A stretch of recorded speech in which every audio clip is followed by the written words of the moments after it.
ஹதீஸ்ல சொல்லணும். மக்களுக்கும் விளங்குற மாதிரி பேசினா தான் என்ன செய்ய முடியும், அது தெளிவு பெறும். அவர் சொல்ல முடியாது. ஏன் கலாலாவில் அவர் விலைக்கு வாதம் வச்சாருன்னு சொன்னா நமக்கு இன்னொரு பாயிண்ட் வந்து அதில் சேர்ந்துக்கிற போகுது. அதான் வரப்போகுது. உலகத்தையெல்லாம் நோக்கி கேட்கிறேன் இப்ப சொன்னார் பாருங்க, அந்த மாதிரி தான் கேட்க முடியுமே தவிர அந்த கலாலாவில் அவர் என்ன வாதம் வைத்தாலும் அது நம்முடைய ஆதாரமா இருக்கும். குர்ஆன்ல விளையாடி இருக்கிறார்கள். கலாலாவுக்கு விளக்கம் என்ற பெயர்ல யார் சொன்னது எடுத்து காட்டினாலும் சரி, அது குர்ஆனுடைய விளக்கமாக இருக்காது, குர்ஆனுக்கு மாற்றமாக இருக்கும் நான் நிரூபிக்க போறேன். அதுக்கு தான் உங்கள்ட்ட கேட்கிற காரணம் என்ன, நீங்க முதல்ல இந்த கலாலாவுல என்ன கேட்க வர்றீங்க, முந்தா நாள்ல இருந்து இந்த சொல்ல போறேங்கிறீங்க. போன தலைப்புலையும் சொல்லல, அடுத்த தலைப்புல உட்கார்ந்துட்டு இருக்கிறோம், அப்பவும் கலாலாங்கிறீங்க. என்ன கேட்கறீங்க கலாலாவுல உங்களுடைய கொஸ்டின் என்ன, எதுக்கு நான் பதில் சொல்லணும், அது வைங்க முதல்ல.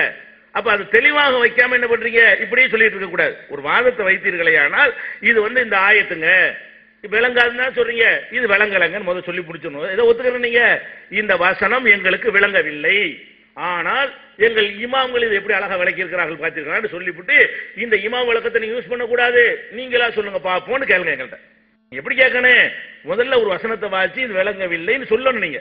அதான் உங்க தலைப்பு. தலைப்பு என்ன, குர்ஆன்ல சில வசனங்கள் விளங்காதுன்ட்டீங்க, அதுதான் தலைப்பு. சில வசனங்களுக்கு சொல்லி இருக்கிறீங்க, அந்த வசனங்களை தான் எடுத்து போட்டு கொண்டு இருக்கிறீர்கள். அப்ப ஒவ்வொரு வசனத்தை என்னென்னலாம் போட்டீங்க, ஈலாண்டீங்க, ஈலாவுல இது போட்டு இந்த வசனம் எங்களுக்கு புரியவே இல்லை, அல்லாஹ் விளக்கவில்லை, ஆனா ரசூலுல்லாஹ் விளக்கல, பாருங்கள் இமாம்கள் இவ்வளவு அழகா விளக்கிட்டாங்கன்னு சொன்னாதான் அது இமாம்கள் சொன்னது விளக்கமா, அது விளக்கத்துக்கு எதிரான விஷயமா என்பது தீர்மானமாகும்.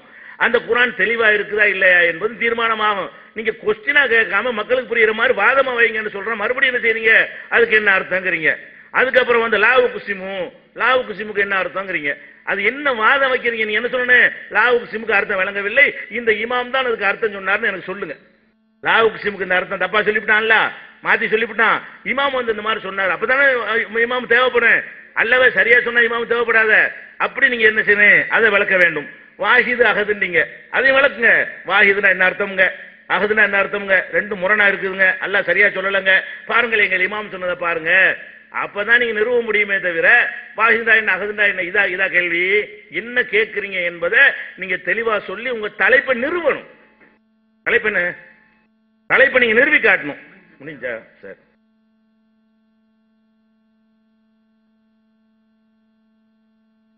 அன்பானவர்களே, ஸைத் ரலியல்லாஹு அன்ஹு அவங்க சம்பந்தமாக தப்சீர்ல தப்பா எழுதிருக்கு அப்படின்னு சொன்னாங்க. தப்சீர்ல என்ன தப்பு இருக்கு அப்படின்னு போன விவாதத்தில் கேட்ட போது எதுவுமே சொல்லல. அப்போ சம்பந்தம் இல்லாம சொன்னாங்க. இப்ப இமாம்கள் முட்டுக்கட்டையா இருக்காங்கன்னு சொல்லி இப்ப தப்சீர் எடுத்து வச்சிருக்கிறாங்க. ஏன்னா எங்க தப்சீர்ல எங்க சொல்லல அப்படின்ட்டு பல பேர் கேட்டிருப்பாங்க. அதனால இப்ப அதுக்கு ஏதாவது பதில் சொல்லணும்ல, அதுக்காக வேண்டி இப்ப வச்சுக்கிட்டு இருக்கிறாங்க.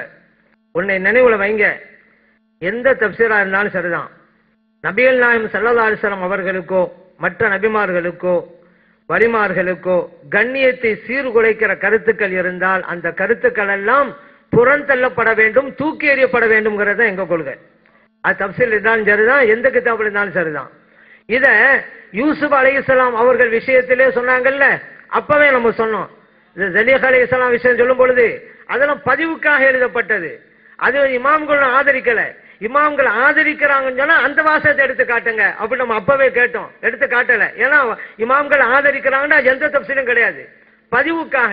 எப்படி நம்ம பிரபலியமான சித்தாங்கிற கிதாபுகள்ல கூட லைஃபான பலவீனமான ஹதீஸை கொண்டு வந்து இது பலவீனம் ஹதீஸ் அடையாளம் காட்டுவதற்காக பதிவு செஞ்சாங்களோ, அதுக்கான பலவீன ஹதீஸை ஒப்புக்கொண்டான்னு அர்த்தமா, ஆதரிக்கிறான்னு அர்த்தமா இல்ல.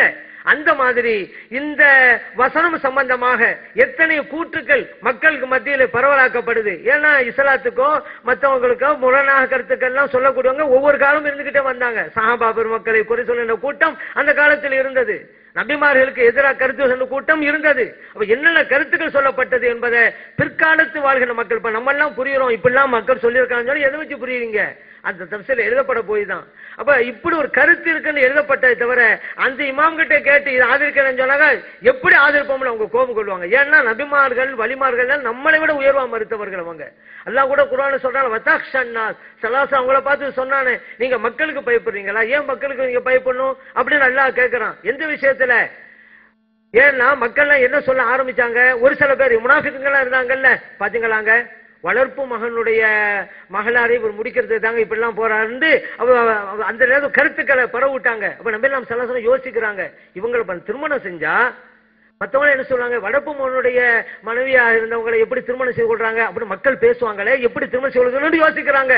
அப்பவே அல்லாஹ் சொன்னா, அவங்க என்ன சொல்றாங்க, நீங்க எங்க பயப்படுறீங்க, அல்லாஹ் தான் பயப்படணும், அவங்கள பத்தி விடுங்க, நான் சொல்றேன் நீங்க திருமணம் செய்து கொள்ளுங்க. அதான் அல்லாஹு தாலே ஜவ்வஜனாக்காங்கிறான், நானே உங்களுக்கு திருமணம் செஞ்சு வச்சேன்னு அல்லாஹ் குர்ஆன் சொல்லி காட்டுறான். அதனால நபிக்கு உடைய கண்ணியத்திற்கும் மாண்புக்கும் முரணான கருத்தை யார் சொன்னாலும் ஏற்க மாட்டோம். இந்த தப்சீர் எழுதின இமாம்கள் அவங்களும் ஏற்க மாட்டார்கள். ஆனா இப்படியெல்லாம் கருத்துக்கள் சொல்லப்பட்டவங்க நாம் தெரிந்து கொள்வதற்கு பதிவு செஞ்சாங்க. பதிவு செய்யப்போது இப்படியெல்லாம் அந்த காலம் சொல்லியிருக்காங்க, நம்ம இப்ப புரியுறோம். அதை நினைவுல வைங்க. அதனால இமாம்களும் இந்த கருத்தை ஆதரிக்கல, நாமும் கருத்தை ஆதரிக்கல. பதிவுக்கு எழுதப்பட்டது எப்படி இமாம்கள் ஹதீஸ்களை இமாம்கள் பலவீனமான ஹதீஸை எழுதி வைத்தார்கள், நாம் தெரிந்து கொள்ள வேண்டும் என்பதற்காக பலவீனத்தை அவர்கள் ஆதரிக்கவில்லையோ அப்படித்தான் அப்படிங்கிறத நம்ம புரிஞ்சுக்கொள்ளணும். அதே போல சொல்றாங்க, நான் உண்ண மாட்டேன் அப்படின்னு சொன்னாங்க, இது அல்லாஹ்வுக்கு சொல்லலாமாங்கிறாங்க. இப்ப நம்ம பொய் சொல்ல மாட்டோங்கிறோம். இப்ப ஏன் பொய் சொன்னா ஒரு இழுக்கு, அது அல்லாஹ்வுக்கு சொல்லலாம்னு சொல்லாமா? நான் கேட்கிறேன், என்னங்க நம்ம சொன்னா இப்ப பொய் சொல்லுவது, ஏமாற்றுவது, மோசடி செய்வதெல்லாம் கூடாது, அப்ப அல்லாஹ்வுக்கு மட்டும் இருக்கலாங்கிறதா? நமக்கே அது இருந்தா மோசங்கும் பொழுது அப்ப அல்லாஹ்வுக்கு மட்டும் இருக்குன்னு சொல்லாமா? நமக்கு தாங்க பொய் சொல்றது கூடாது, அல்லாஹ் பொய் சொல்லலாம் சொல்லாமா? நம்ம தாங்க மோசடி செய்யக்கூடாது, அல்லாஹ் மோசடி செய்யலாம் சொல்லாமா? ஏங்க ஒண்ணுமில்லாத போய் பேசினா பைத்தியக்காரன் நமக்கு சொல்லிவிட்டு அல்லாஹ் தாலா அந்த பைத்தியக்காரன் சொல்லி அல்லாஹ் தாலாவை இழிவுபடுத்துவது ஆகாதா? அல்லாஹ் தாலாவுடைய மாண்பை சிதைப்பது ஆகாதா? அதனால சொல்லிட்டங்கிறதுனா ஒரு ஆளு குறை சொல்லுங்கிறதுனால அல்லாஹ்வை நம்ம அவமானப்படுத்த தேவையில்லை அப்படிங்கறத புரிஞ்சுக்கொள்ளுங்க. இன்னொன்னு, கலாலாவுக்கு நான் அரபி மொழியுடைய டிக்ஷனரி சொன்னான், அப்படியே சொன்னேன். ஆய்வு தான் நாம் விவாதிக்க வேணும், ஆய்வை தானே சொன்னேன். கலாலாவுக்கு அரபி டிக்ஷனரியில் என்ன அர்த்தம் அப்படின்ட்டு இருக்கு, அது பகுதி அப்படின்ற அர்த்தம் தான் இருக்குது, கிளை அப்படின்னு அர்த்தமெல்லாம் இருக்குது, அந்த அர்த்தம் நம்ம சொல்லணும். கலாலா என்பதற்கு மற்றவர்கள் என்ன கருத்து சொல்ல நீங்க கேட்டீங்க, உங்க இமாம் என்ன சொல்றாங்க அது சொல்லுங்க அப்படின்னு நீங்க சொன்னோம். என் பேர் சொல்லல, நம்ம சொன்னோமே, ஒரு மையத்துக்கு குழந்தையும் இல்லை, பிள்ளைகளும் இல்லை, தந்தையும் இல்லை அப்படி இமாம் சொல்ல. இதான டிக்ஷனரியில் உள்ள அர்த்தமா? கிடையாது, இது ஆய்வுடைய அர்த்தம் தான். டிக்ஷனரி போனாக்கா இக்கிலிங்கிற வார்த்தையை போட்டிருப்பாங்க, அதுக்கு ஜானிபுடைய அர்த்தம் தான். அந்த அர்த்தம் நம்ம சொல்லலையே, ஆய்வு அர்த்தம் தான் சொன்னோம். உங்க இமாம் கருத்தை சொன்னா பதில் சொல்லணும், நீங்க சொல்லிட்டோம் சொல்லுங்களேன்.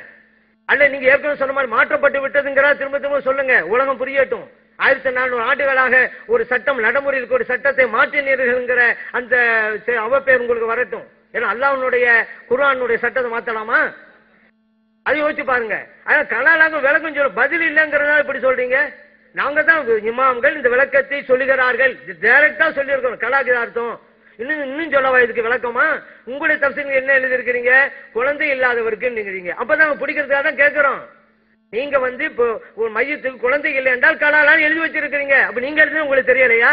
உங்க தப்சீர் எழுதி இருக்கு, அது நீங்க சொல்ல பயப்படுறீங்க. சொன்னாக மாட்டிக்கிறோங்கிறதுனால சொல்லுங்க, நான் இதுதான் கரெக்ட், இமாம்கள் சொன்ன தப்பு சொல்லுங்களேன். ஏன் யோசிக்கிறீங்க? இல்ல நீங்க விளக்கல அதனாலதான் சொல்லலன்னு ஏன் சொல்றீங்க? இதுக்கு மேல என்னத்தை விளக்குறது? அதே போல பாருங்க, இப்ப லாவுக்கு சிமுக்கு அப்படிதான், பதில் இல்லை என்றால் ஏதாவது சொல்லுவாங்க. இப்ப லாவுக்கு சிமுக்கு என்ன அர்த்தம் வச்சிருக்காங்க, அவங்க டிக்ஷனரியில என்ன, அவங்களுடைய தர்ஜமால என்ன அர்த்தம் வைக்கிறான்னு கேட்டா சத்தியம் செய்கிறேன்னு அர்த்தம் வைக்கிறாங்க. ஆனா லாவுக்கு சிமுன்னு இருக்குது. எப்படி இப்ப லாங்கிற வார்த்தை இருக்கு, லாண்டா இல்லைன்னு அர்த்தம். டைரக்டா அர்த்தம் வச்சா லாவுக்கு சிமு நான் சத்தியம் செய்ய மாட்டேன்னா அர்த்தம் வைக்கணும். அப்ப லாங்கிறதுக்கு இந்த இடத்துல அர்த்தம் இல்லை. நீங்க சொன்னீங்க குர்ஆன் அது புரிய இமாம்கள்லாம் தேவையில்லை, நீங்க அப்படித்தான் புரிய முடியுங்கிறது நீங்க நிலைநிறுத்த வந்திருக்கிறீங்க. இப்ப நான் கூட ஒரு கேள்வி கேட்டேன், லாவுக்கு இந்த இடத்துல அர்த்தம் வைக்கல இல்ல, நீங்க அல்லாஹ் சொன்னானா இந்த இடத்துல லாவுக்கு அர்த்தம் இல்லைன்னு? அப்ப நீங்க சொல்ற சரிதான், மத்தவங்களுக்கும் தேவையில்லைங்க, அல்லாவே சொல்லிட்டாங்க குர்ஆன்ல லாவுக்கு இந்த இடத்துல அர்த்தம் இல்லைன்னு, அதாங்க நான் வைக்கல அப்படின்னு சொல்லுங்க. ஆனா நபியெல்லாம் ஸல்லல்லாஹு சொல்லி இருக்கிறாங்களா லாவுக்கு இந்த இடத்துல அர்த்தம் வைக்க கூடாது, இந்த மாதிரி லாவுக்கு சிமோ லாவுக்கு சிம்பியோம் இருக்காமலாம் அப்படி சொல்லுங்க. ஸல்லல்லாஹு சொல்லிட்டாங்க அதனால அர்த்தம் வைக்கலன்னு சொல்லுங்க. நீங்க தான் குர்ஆன் ஹதீஸை வச்சுக்கிட்டே எனக்கு புரிய முடியுங்கிறீங்க, புரிஞ்சா சொல்லுங்க. அப்ப அதான் நாங்க சொல்றோம், நீங்க இமாம்களுடைய கருத்தை வச்சுதான் மொழிபெயர்த்து இருக்கிறீங்க. இமாம்கள் என்ன சொன்னாங்களோ அதை வச்சு சத்தியம் செய்கிற மொழிபெயர்த்து இருக்கிறீங்க. இல்ல இமாம்கள்லாம் தேவையில்லை, குர்ஆன் ஹதீஸை வச்சா மொழிபெயர்த்தா நீங்க எதை வச்சு மொழிபெயர்த்துங்களோ அந்த ஆதாரத்தை காட்டுங்களேன். நான் இமாம்கள் சொன்னேன்னு கேட்கலையே, நான் ஏன் தெரியுமா விட்டேன், அந்த அர்த்தத்தை ஏன் தெரியுமா விட்டேன், அல்லாஹ் சொன்னான் அதனாலதான். சொல்லுங்க, ஸல்லல்லாஹு அலைஹி வஸல்லம் சொன்னாங்க அதனாலதான் சொல்லுங்க. அதையும் சொல்லலன்னு சொன்னா அப்ப இமாம்கள் சொன்ன கருத்தை தானே நீங்க வெளியில வேணாக்கா நான் இருக்க மாட்டேன்னு சொல்லலாம். யதார்த்தத்தில் இமாம்களுடைய கருத்து பெறாதான் மொழிபெயர்த்து இருக்கிறீங்க, அதுதான் யதார்த்தம். அதை விட்டு இப்ப நாங்க அப்படியே